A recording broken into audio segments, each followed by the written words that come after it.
Fala galera do canal Marcos André Bioline, é uma satisfação enorme estar aqui com vocês. E na aula de hoje nós vamos falar sobre 5 doenças que são transmitidas por insetos.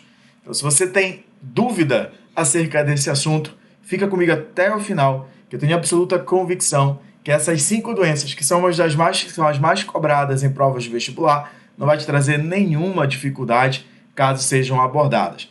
Então vamos comigo para falar sobre essas doenças que tem como fator principal a transmissão ou a participação direta de insetos. Galera, é muito importante para a gente que você, nesse momento de preparação de prova, caso queira ter conteúdos, ter informações, pode se inscrever, pode me seguir lá no meu Instagram, @prof.marcosandrebil.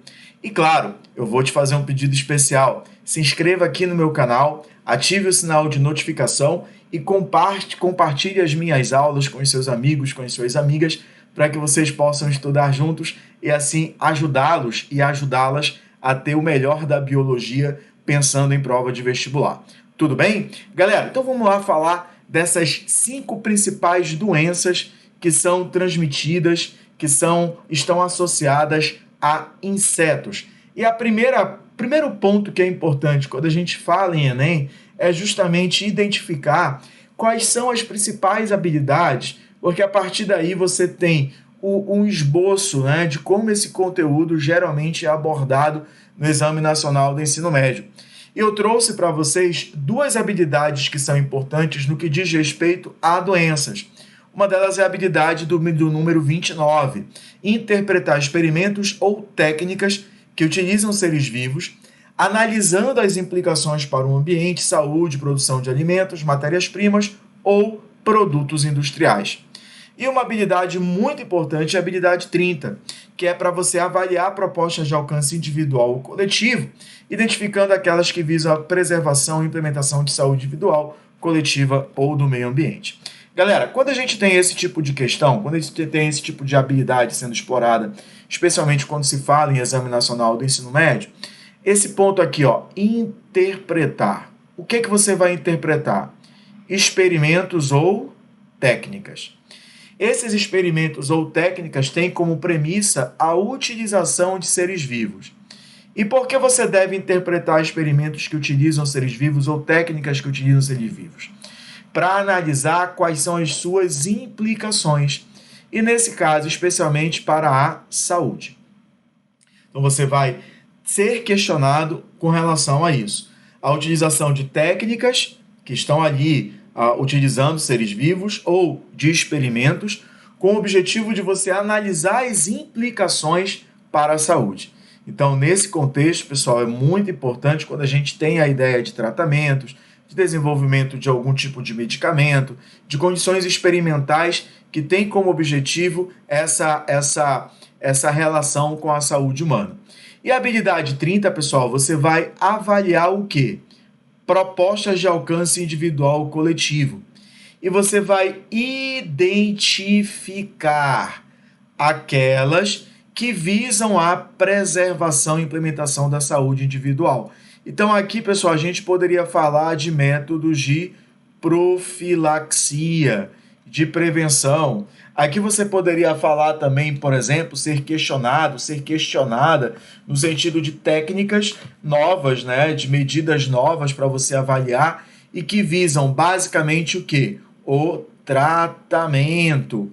Então, por conta disso, pessoal, eu trouxe essas 2 habilidades porque eu considero elas muito importantes, esse posicionamento para qualquer prova de vestibular. Então, a primeira doença que a gente vai discutir, que eu vou trazer para vocês pontos referentes a ela, é sobre a febre amarela. E a febre amarela ela é transmitida por esse mosquitinho famoso.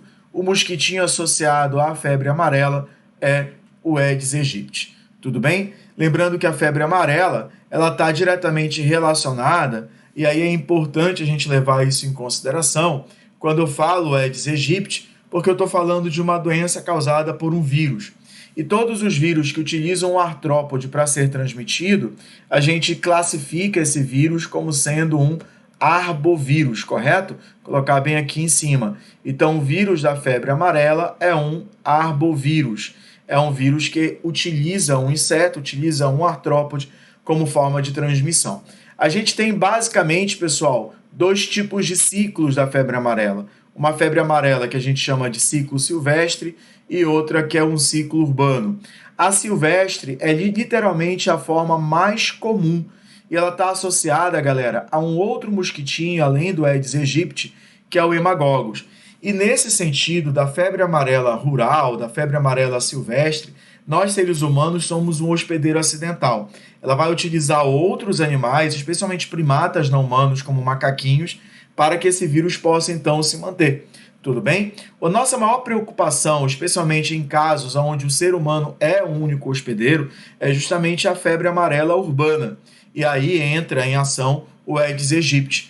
Então o homem ele vai adquirir essa doença por meio da picada de insetos que estejam infectados. Especialmente, pessoal, a fêmea infectada, que aí ela vai fazer o reparto sanguíneo, ela tem esse hábito alimentar do hematofagismo e acaba transmitindo essa doença para indivíduos da espécie humana. E aí nós temos como principais sintomas a febre, náusea, vômito, dor no corpo, dor nos olhos, a possibilidade de olhos avermelhados, isso é bem interessante, complicações hepáticas e hemorragias. Então você vai observando que esses são os principais sintomas associados à febre amarela. Então a gente já viu a doença, quem causa a doença, que é um vírus, que é o vírus da febre amarela, quem são os transmissores, o Aedes aegypti e o hemagogos, no caso de uma febre amarela urbana e uma febre amarela silvestre, respectivamente, e nós já vimos os principais sintomas, levando em consideração que a febre amarela silvestre, nós seres humanos somos hospedeiros acidentais. Como é a profilaxia, pessoal? A profilaxia pode ser com qualquer método de combate ao inseto vetor. E além desse combate ao inseto vetor, é muito importante também vacina.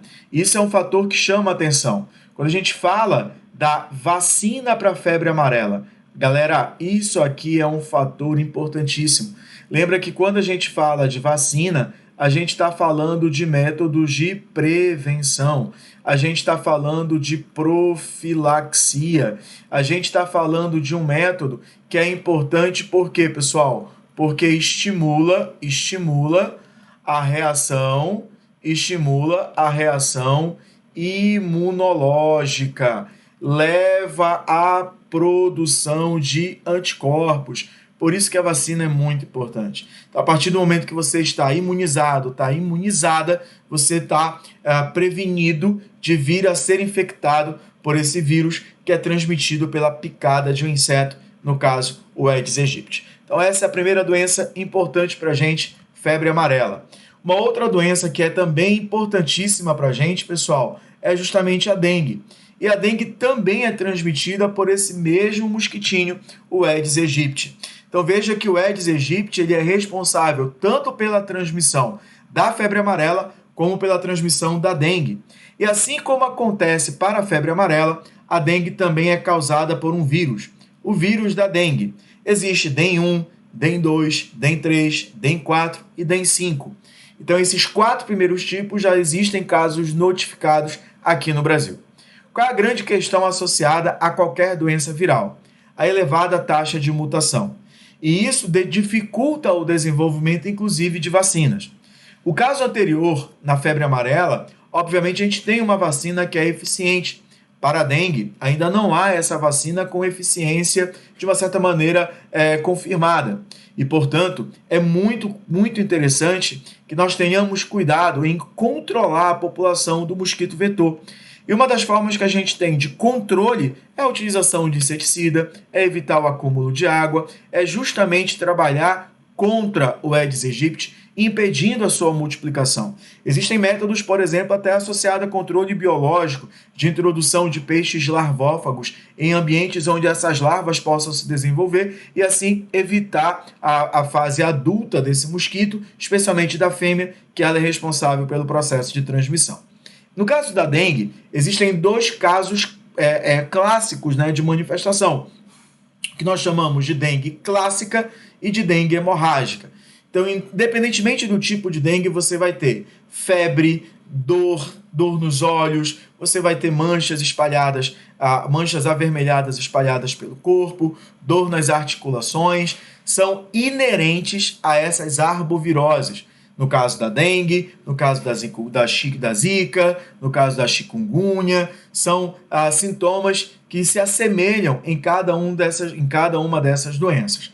No caso, quando a gente faz referência à dengue hemorrágica, tomar muito cuidado com o nível de plaqueta que cai bastante e, consequentemente, essa queda do nível de plaqueta leva à hemorragia interna, aumentando a chance de óbito do paciente. Então, sem dúvida alguma, a dengue hemorrágica, dentre os casos associados a essa doença, é o mais grave. Então, atenção, febre amarela, dengue, zika, chikungunya são transmitidas pelo mesmo inseto que é o Aedes aegypti. Beleza? Beleza, galera? Então a gente vai agora falar de uma outra doença transmitida por inseto ou que tem uma relação direta com inseto.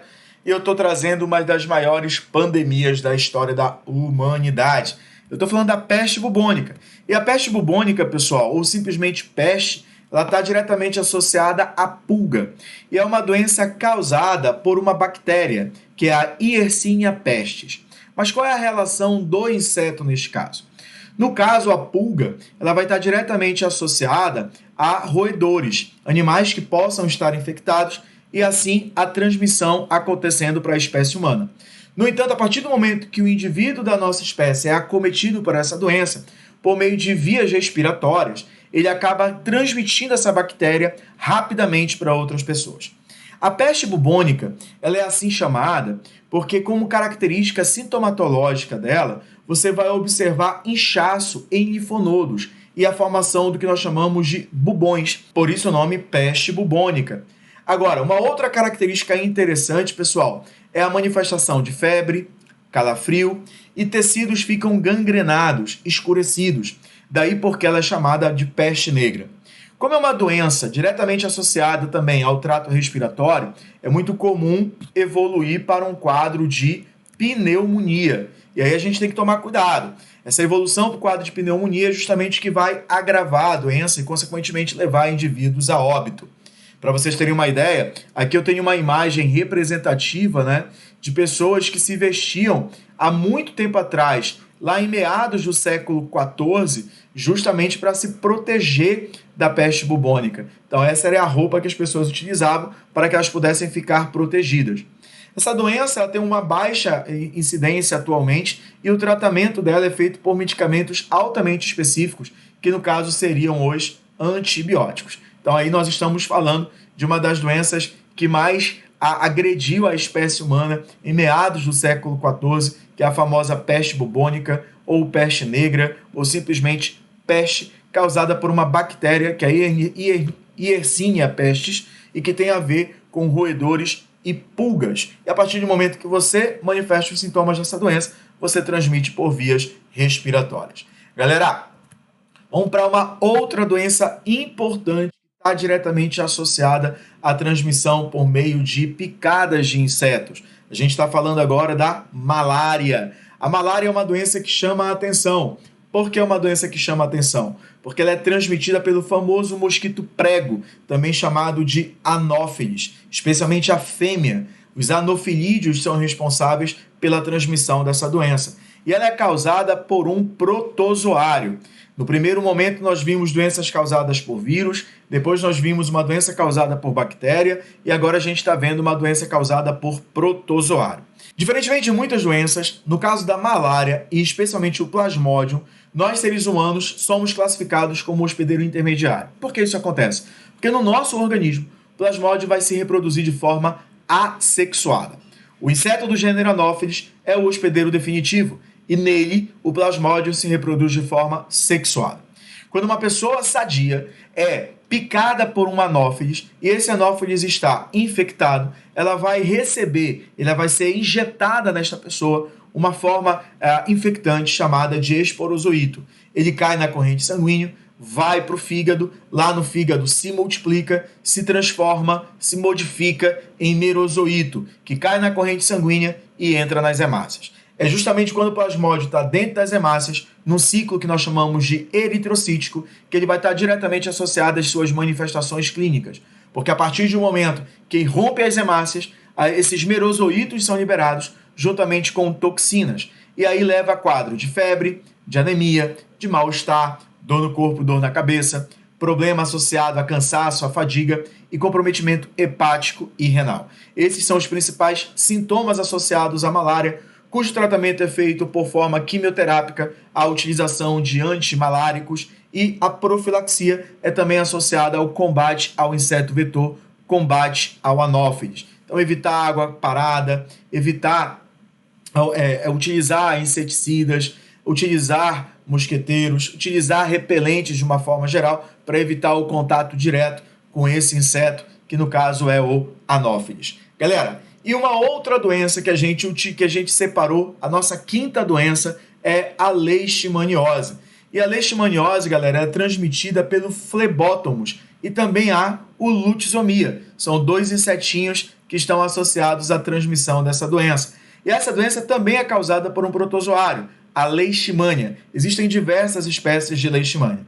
Quando o inseto do gênero flebótomos ou lutisomia se alimenta do sangue de uma pessoa sadia e estes insetos estão infectados, injeta nesta pessoa, ou por exemplo num cão que está também associado à leishmaniose, vai injetar nessas pessoas uma forma chamada de promastigota metacíclica. E essa promastigota metacíclica cai na corrente sanguínea, são direcionadas para células fagocíticas, que no caso são os macrófagos. Serão fagocitadas e lá dentro dos macrófagos vão se transformar em formas amastigotas que se multiplicam de forma assexuada, rompendo essa célula, caindo na circulação e definindo assim o ciclo. Note que neste caso não é interessante nós falarmos em hospedeiro definitivo e intermediário. A gente tem que falar em hospedeiro vertebrado e invertebrado, porque de acordo com os estudos ainda não foi notificado formas sexuadas de reprodução desse parasita. Então a variabilidade genética dele está diretamente associada a mutações. Os principais sintomas relacionados à leishmaniose são úlceras na pele, tegumentar e lesões viscerais. Por isso que a gente tem duas formas clássicas de leishmaniose. A leishmaniose tegumentar americana, também chamada de úlcera de Bauru, e a leishmaniose visceral, também conhecida como calazar. Febre, complicações hepáticas e renais, levando justamente ao inchaço dessas duas glândulas, desses dois órgãos, causando o que nós chamamos de uma hepatosplenomegalia, além de apatia e palidez. E a principal forma de tratamento, pessoal, de profilaxia, é o combate ao mosquito vetor, combate ao mosquito palha, e o tratamento é feito por quimioterapia, utilizando antimoniatos e utilizando quimioterapias como forma principal de tratamento dessa doença. Então vejam que nós falamos sobre 5 doenças que estão associadas à transmissão por insetos. 2 causadas por vírus, 1 por bactéria e 2 causadas por protozoário. Eu não trouxe doença de Chagas. Por que eu não trouxe doença de Chagas? Porque a principal forma de transmissão não é pela picada do barbeiro, mas sim pelas fezes do barbeiro contaminado. E a gente vai comentar sobre doença de Chagas em um outro momento. Espero que vocês tenham gostado. Curtam a aula, compartilhem a aula, inscrevam-se no meu canal, me sigam lá no meu Instagram, @prof.marcosandrebil, e se inscrevam nos meus cursos lá na minha plataforma www.bionline.com.br. Te espero em outras aulas aqui no meu canal Marcos André Bionline.